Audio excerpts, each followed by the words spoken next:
Hare Krishna, my name is Alakananda Devidasi. I am an initiated disciple of His Grace Sankarshan Das Adhikari Prabhuji, who is a direct disciple of His Divine Grace A.C. Bhaktivedanta Swami Prabhupada, the founder Acharya of ISKCON, the International Society for Krishna Consciousness. In this video, I shall give you a brief summary of Chapter 5 of Bhagavad Gita as it is, Karma Yoga, Action in Krishna Consciousness. Bhagavad Gita is an ancient religious text from India that was spoken by Lord Krishna, who is the Supreme Personality of Godhead. Lord Krishna spoke the Bhagavad Gita about 5,000 years ago to the famous Kshatriya warrior Arjuna on the battlefield of Kurukshetra to motivate him to do his duty. Bhagavad Gita is a great spiritual guide that helps us to lead our lives in the right direction so that we may become truly and eternally happy and peaceful. Srila Prabhupada has given the most authentic English translation of the Bhagavad Gita in his book Bhagavad Gita as it is. In my previous videos on chapters 1 to 4, I had mentioned about the spiritual nature of the self as explained by Lord Krishna to Arjuna. Lord Krishna tells us that we are not the temporary material bodies as we wrongly think we are. We are the eternal spirit souls, parts and parcels, and the eternal servants of the Supreme Lord Krishna, who is our eternal loving Father, maintainer, and well-wisher. Our most important duty is to serve him with love and devotion. That alone gives us true and eternal peace and happiness. Lord Krishna also tells Arjuna to practice yoga. Yoga is the process of linking with the Lord by controlling the mind and senses. There are 4 different types of yoga: Karma Yoga, Jnana Yoga, Dhyana Yoga, and Bhakti Yoga. Karma Yoga means doing our duties sincerely without attachment and offering the results to the Lord. Jnana Yoga is the process of cultivating spiritual knowledge through philosophical speculation. Dhyana Yoga is the process of meditating on the super soul in the heart by practicing severe austerities and by regulating the breathing. Bhakti Yoga is the direct process of rendering pure loving devotional service to the Supreme Lord Krishna under the guidance of the bona fide spiritual master. Lord Krishna specifically recommends Bhakti Yoga to Arjuna and to all of us. Bhakti Yoga or Krishna consciousness is the topmost yoga system, and all other types of yoga are the initial steps towards Bhakti Yoga.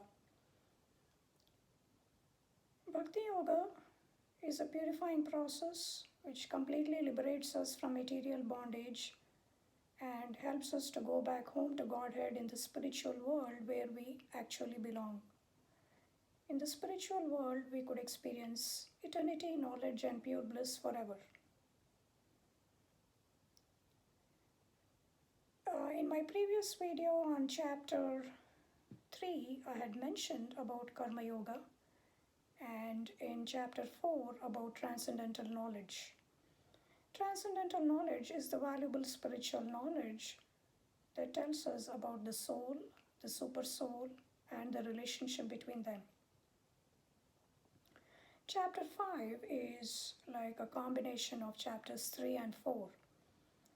It tells us about Karma Yoga or action in Krishna consciousness, that is, practicing Karma Yoga, doing our duties sincerely without attachment and offering the results of work to the Lord with the full knowledge that the Supreme Lord Krishna is the actual owner, maintainer, and enjoyer of everything.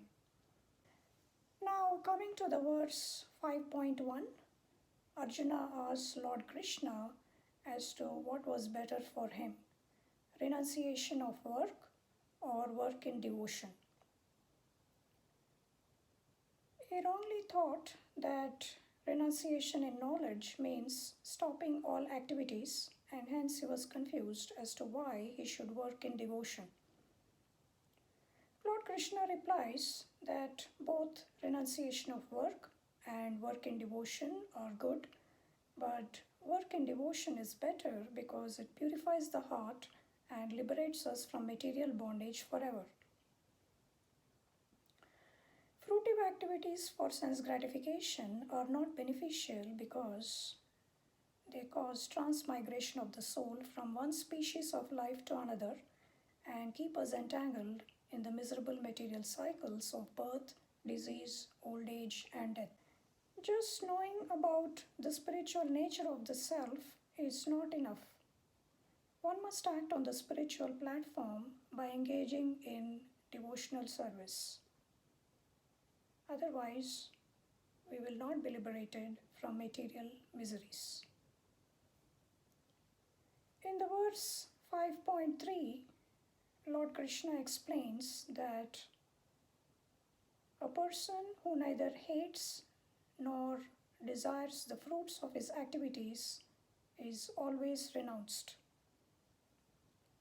Srila Prabhupada clearly explains in his purport that a Krishna conscious person is in the perfect knowledge that he is the spirit soul, part and parcel, and the eternal servant of the Supreme Lord Krishna.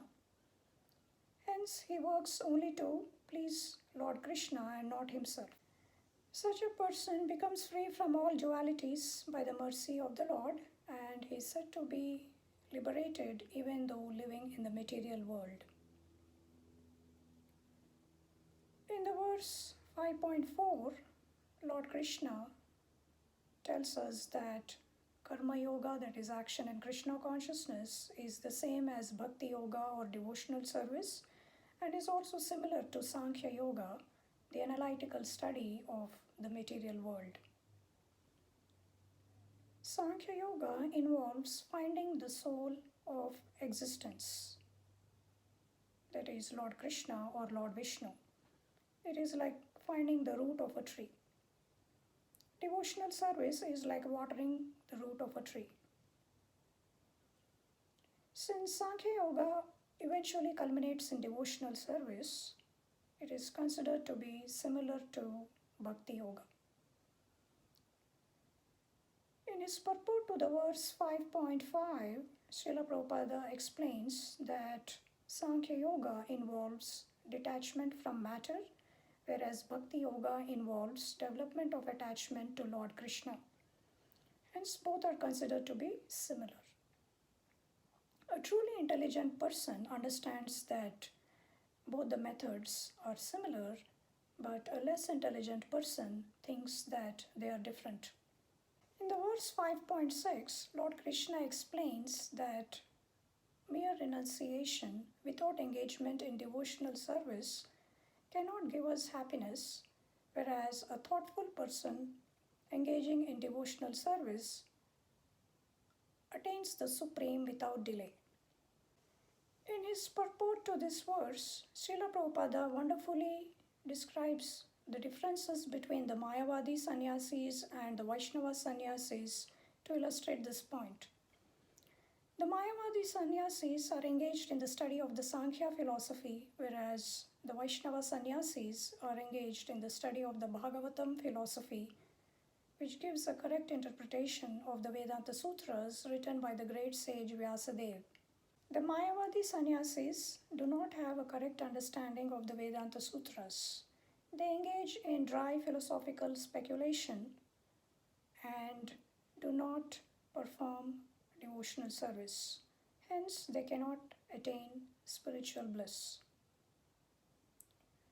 They get bored of philosophical speculation after some time and fall down spiritually and engage in material activities such as charity, altruism, politics, and so on. Since they do not perform devotional service to the Supreme Lord, they are not eligible to enter the spiritual abode of the Lord.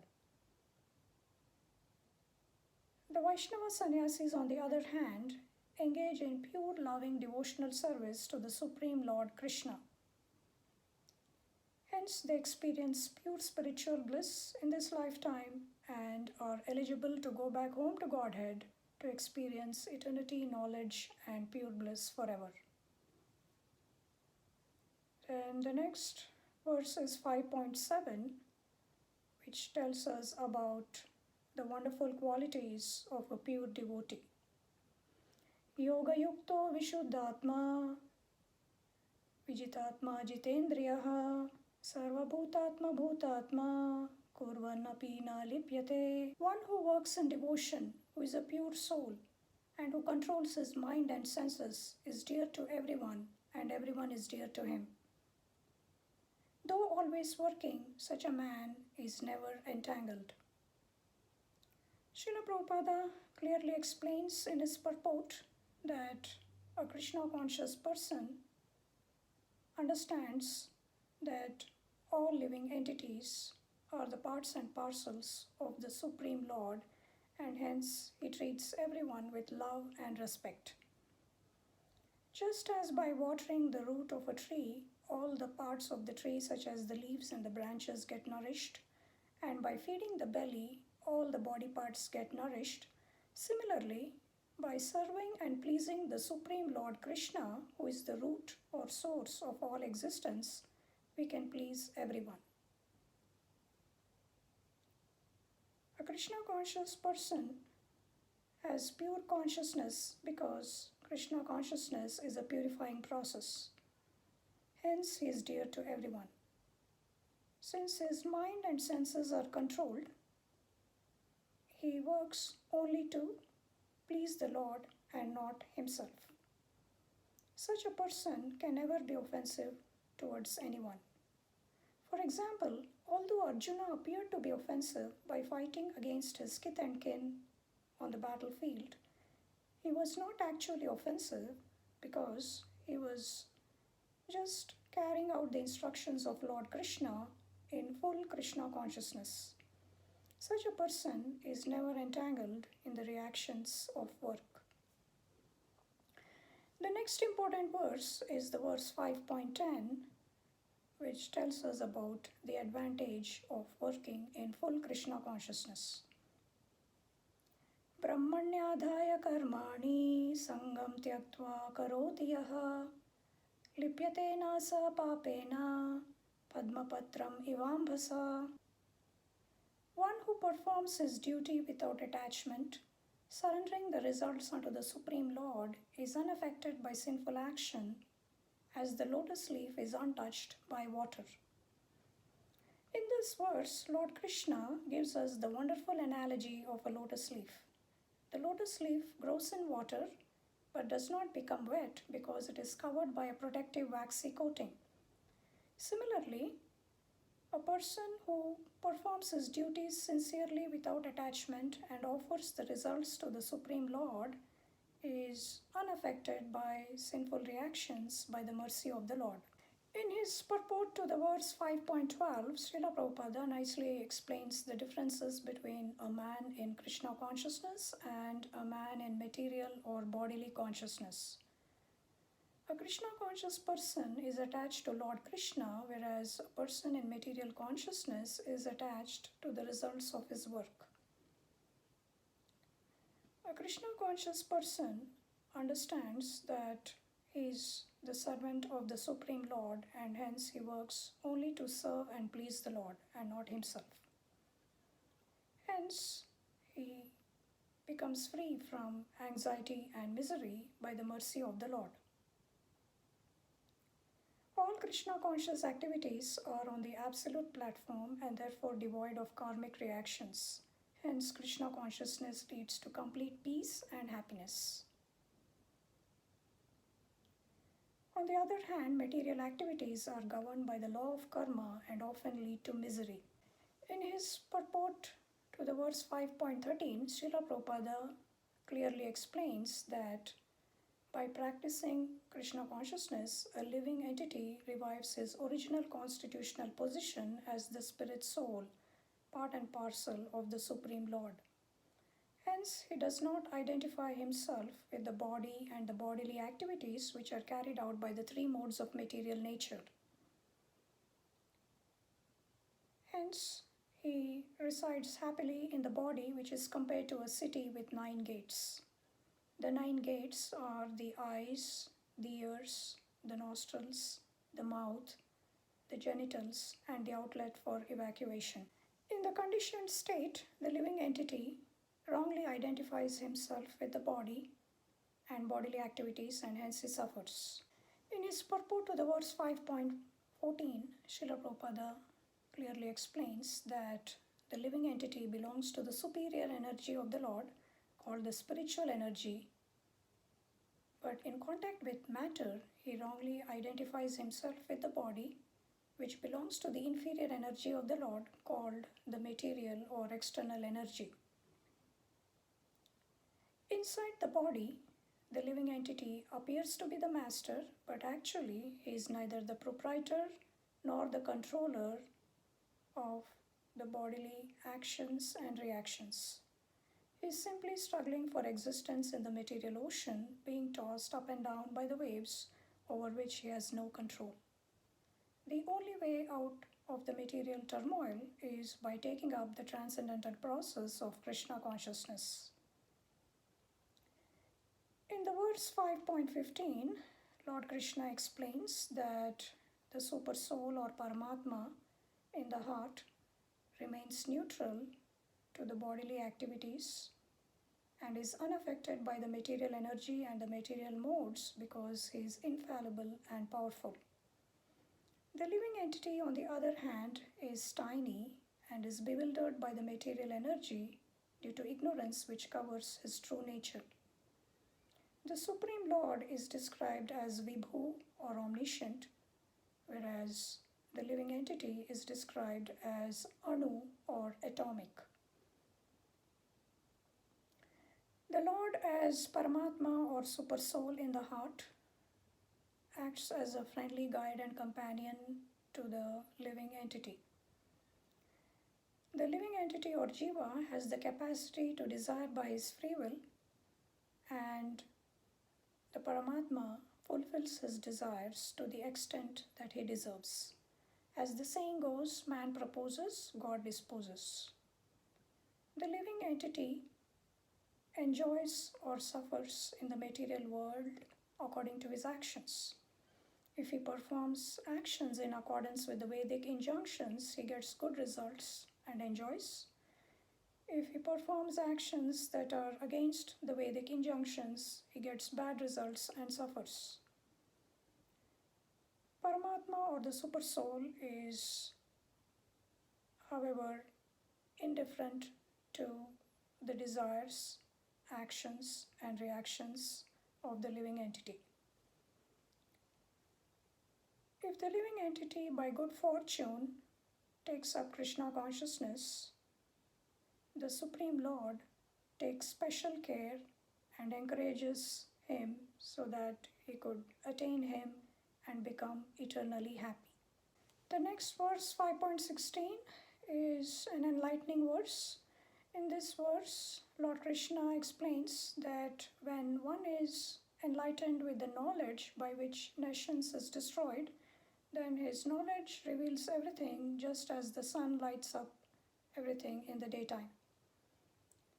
Srila Prabhupada wonderfully explains in his purport that after many births, when a living entity surrenders to the Supreme Lord and takes up Krishna consciousness sincerely, he becomes enlightened by the spiritual knowledge, just as the sun makes everything clearly visible in the daytime. Nations is compared to darkness, and it is ignorance of our spiritual nature. Real knowledge or spiritual knowledge is knowledge about the soul, the super soul, and the relationship between them. Such knowledge is compared to sunshine. Just as sunshine drives away darkness, similarly, spiritual knowledge or Krishna consciousness drives away nations and truly enlightens us. Such perfect knowledge can be obtained only from the bona fide spiritual master who is in the disciplic succession starting from Lord Krishna himself. In his purport to the verse 5.17, Srila Prabhupada explains that the Supreme Lord Krishna is called the Absolute Truth, which is described in three aspects: Brahman, Paramatma, and Bhagavan. Brahman is the impersonal aspect, and refers to the bright effulgence emanating from the transcendental body of Lord Krishna. Paramatma is the localized aspect of the Absolute Truth, who is situated as the Super Soul in the heart of every living entity. Bhagavan refers to the beautiful transcendental form of the Supreme Lord Krishna, who is full of all the six opulences: beauty, wealth, strength, fame, knowledge, and renunciation. If we fix our mind, intelligence, faith, and refuge in the all-powerful Supreme Lord Krishna by the steady practice of Bhakti Yoga or Krishna consciousness, we could be cleansed of all misgivings through complete knowledge and could progress steadily on the path of liberation. The next verse, 5.18, is a very important verse which tells us about the great quality of a Krishna conscious person. Vidya Vinaya Sampanne Brahmane Gavihastini Shuni Chaiva Swapakecha Panditaha Samadarshinaha. The humble sages, by virtue of true knowledge, see with equal vision a learned and gentle Brahmana, a cow, an elephant, a dog, and a dog-eater. In his purport to this verse, Srila Prabhupada clearly explains that a Krishna conscious person does not differentiate living entities on the basis of bodily designations such as species, social status, caste, and so on. He understands that all living entities, plants, animals, human beings, and demigods, are parts and parcels of the Supreme Lord, and hence he treats everyone equally. The Supreme Lord is seated as Paramatma in the heart of every living entity. He acts as a friendly guide and companion to the jiva or the soul. Both the soul and the super soul are situated in the heart of the living entity. Qualitatively, they are similar, that is, both are spiritual in nature, characterized by eternity, knowledge, and bliss, but quantitatively they are different. The individual soul is present only in one particular body, whereas the super soul is present in all the bodies. The individual soul is conscious within the limited jurisdiction of the body, whereas the super soul is conscious of all the bodies of all living entities. Hence, the soul is always subordinate to the super soul. Then, in the verse 5.19, Lord Krishna explains that one with such equanimity of mind is able to conquer material consciousness, specifically birth and death. He is flawless like Brahman because he is fully self-realized and he is sure to attain the spiritual abode of the Lord. The next important verse is 5.20, which describes the wonderful qualities of a person who is fully self-realized or liberated. Na pravrushet priyam prapya, nodvijet prapya cha priyam, sthira buddhi rasam mudho, brahmavid brahmani sthitaha. A person who neither rejoices upon achieving something pleasant nor laments upon obtaining something unpleasant, who is self-intelligent, who is unbewildered, and who knows the signs of God, is already situated in transcendence. In his purport to this verse, Srila Prabhupada clearly explains the qualities or symptoms of a person who is fully self-realized or liberated. The first symptom is that he does not wrongly identify himself with the temporary material body. He identifies himself with the soul, which is a fragmented portion of the Supreme Lord Krishna. He therefore does not rejoice upon obtaining material things, nor does he lament upon losing them. Such a steady, state of mind is called sthira buddhi or self-intelligence.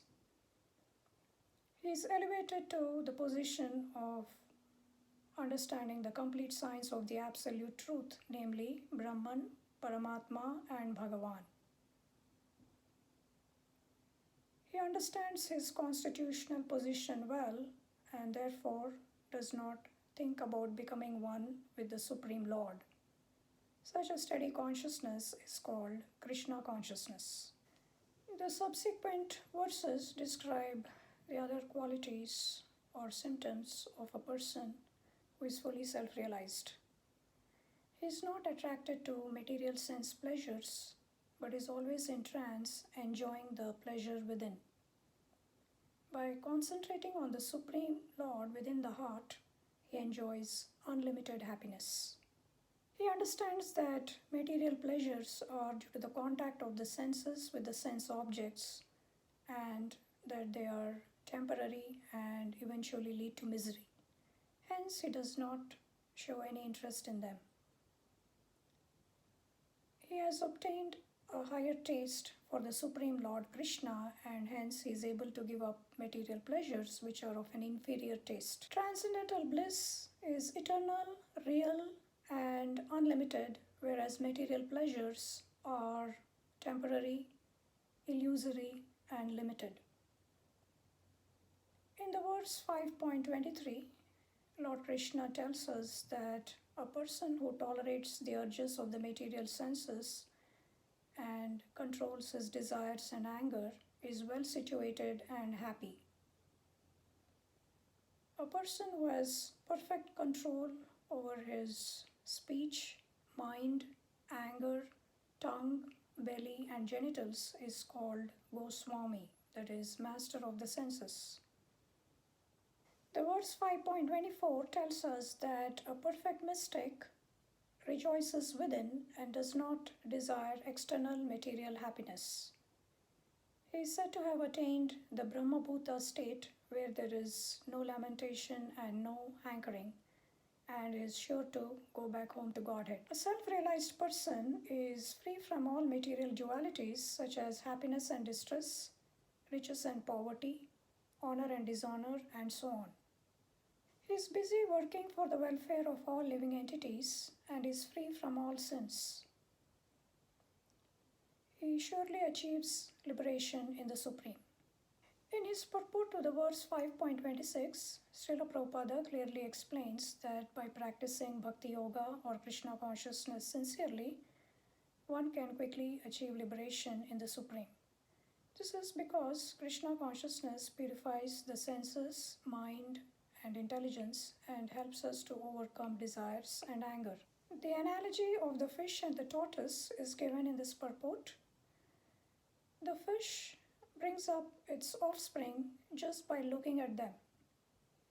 The tortoise lays its eggs on the shore and meditates on them when in water. This helps the eggs to hatch and grow up. Similarly, a Krishna conscious person, although situated far away from the Lord's spiritual abode, can elevate himself to that abode by constantly remembering the Lord and by constantly engaging in Krishna conscious activities. He thus attains the highest state called Brahma Nirvana, the absence of material miseries due to complete absorption in the Supreme Lord Krishna. In the verse 5.28, Lord Krishna gives a brief description of Ashtanga Yoga, the eightfold yoga process which includes shutting out all the external sense objects such as sound, form, touch, taste, and smell, fixing the eyes and vision on the area between the two eyebrows, suspending the inward and outward breaths within the nostrils, and thus controlling the mind, senses, and intelligence. The transcendentalist who aims to become liberated by this procedure becomes free from desires, anger, and fear, and is able to concentrate on the super soul in the heart. This method is not practically feasible in the present age of Kali Yuga because it involves severe austerities such as living in a secluded forest and without any material comforts or social contacts and so on. The best method of connecting with the Supreme in the present age of Kali Yuga is by the practice of Bhakti Yoga or Krishna consciousness under the guidance of the bona fide spiritual master. The next verse 5.29 is a very important verse in which Lord Krishna gives us the peace formula. Bhoktaram yagna tapasam sarvaloka maheshwaram suhridam sarvabhutanam gnatma mam shantim richati. One who is in full consciousness of me, knowing me to be the ultimate beneficiary of all sacrifices and austerities, the Supreme Lord of all the planets and demigods, and the benefactor and well-wisher of all living entities, attains peace from the pangs of material miseries. Srila Prabhupada wonderfully explains in his purport that everyone in the material world is looking for peace, but they do not know how to attain it. The simplest and the greatest peace formula is to simply understand that Lord Krishna is the ultimate beneficiary in all human activities. Hence, everything must be engaged in his service. No one is equal to him or greater than him. He is greater than all the demigods, including Lord Brahma and Lord Shiva, and is the controller of all the planets and universes.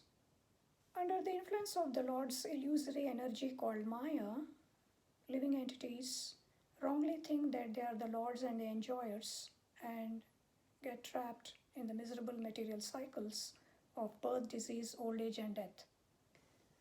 Unless we come to the understanding that the Supreme Lord Krishna is the actual owner and enjoyer, and we must engage in his loving devotional service, we cannot obtain peace either individually or collectively. Perfect peace can be obtained only by complete absorption in the divine path of Krishna consciousness. In his purport, Srila Prabhupada sums up the meaning of the term Karma Yoga, action in Krishna consciousness. It means performing our duties sincerely with the full knowledge of Lord Krishna as the predominator. By practicing Bhakti Yoga or Krishna consciousness, we could revive our lost loving relationship with the Supreme Lord Krishna, who is our eternal loving Father and well-wisher. We could be purified of all our material contamination and could overcome our material desires and anger. We could control our minds and senses and experience pure spiritual bliss. Such a transcendental state is called Brahma Nirvana, and it can be achieved quickly through Bhakti Yoga. Ashtanga Yoga also enables us to achieve that state, but it takes a very long time. Perfect and complete peace can be obtained only by the steady practice of Bhakti Yoga or Krishna consciousness and not by any other type of yoga. So that was about chapter 5 of Bhagavad Gita as it is. In my next video, I shall talk to you about chapter 6. Thank you. Hare Krishna.